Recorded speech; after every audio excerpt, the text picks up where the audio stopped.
Hi,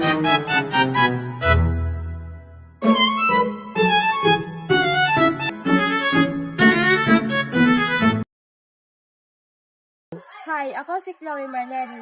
Welcome sa aming vlog tungkol sa World War I. Alam niyo ba na nagsimula ang World War I dahil sa isang assassination lang?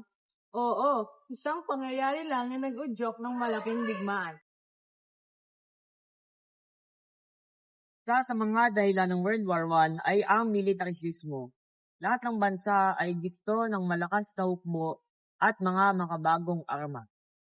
Sunod naman ang alliances, ang mga bansa ay nagkaisa sa isang grupo upang protektahan ang isa't isa, ngunit ito din ang nagpalala sa digmaan. Imperialism kung saan gusto ng mga bansa na palawakin ang kanilang territoryo at nationalism ang pagmahal at pagpiling sa bansa.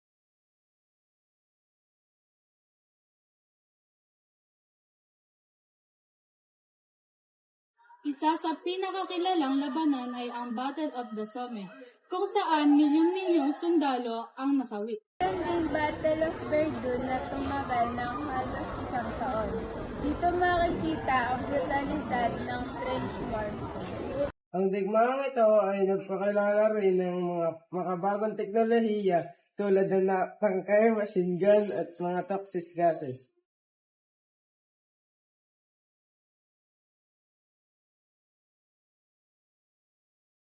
Tapos ang digmaan, nilagdaan ang Treaty of Versailles na nagdulot sa malaking pagbabago sa mga bansa sa Europe.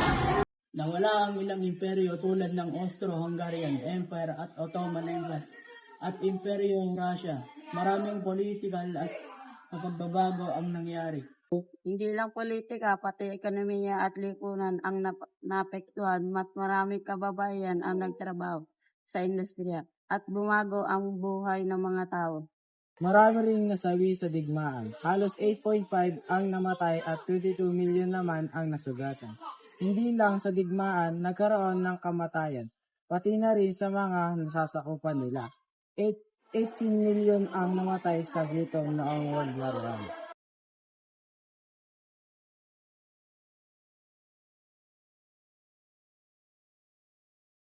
Alam niyo ba sa WW1, unang ginamit ang tak sa digmaan at naging malaking pagbabago sa warfare. Nakakagulat din na ang digmaan ay nagdulot ng bagong borders sa Europea, katulad ng pagtiwala sa iba't ibang bansa na dating sakop ng mga naglalakihan ng interes at paglilip na ang mga lupain ng mga bansa na dati ay nagpapalaki.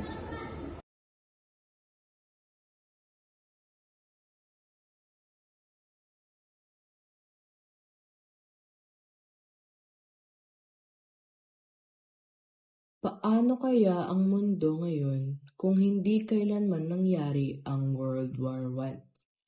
Isang tanong na parang simple pero habang iniisip mo ito, unti-unti mong mararamdaman ang bigat ng sagot.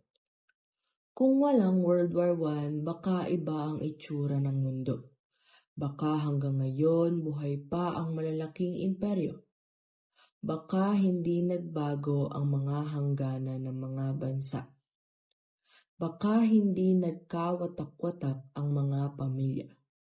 Isipin mo, hindi sana nagpaalam ang mga ama na hindi na muling makakauwi.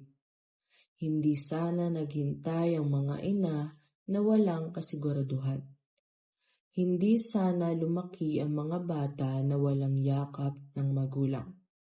At higit sa lahat, kung walang World War I, baka hindi nangyari ang mas malupit na digmaang sumunod. Hindi sana ipinasa ang galit. Hindi sana nagtanim ng puot ang mundo. Hindi sana natuto ang kasaysayan na gumanti sa pamamagitan ng karahasan. Ang World War I ay hindi lang digmaan ng mga sundalo. Ito ay digmaan ng mga naiwan. Digmaan ng mga naulila. Digmaan ng mga pangarap na hindi na naabot. Minsan, iniisip natin na ang digmaan ay bahagi na lang ng kasaysayan. Pero ang totoo, habang may nagagalit, habang may naghahangad ng kapangyarihan, habang may nais mangibabaw sa kapwa, nananatiling buhay ang digmaan. Kahit walang baril, kahit walang trenches, at kahit walang bala, ang digmaan ay naroon sa puso ng tao.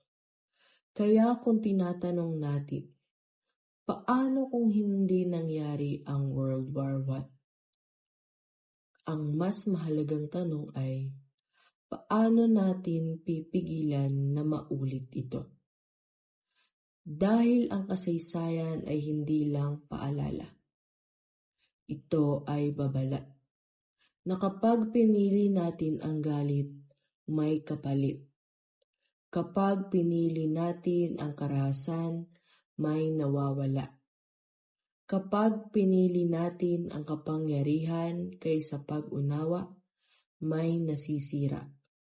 At ngayon, ikaw ang pumipili.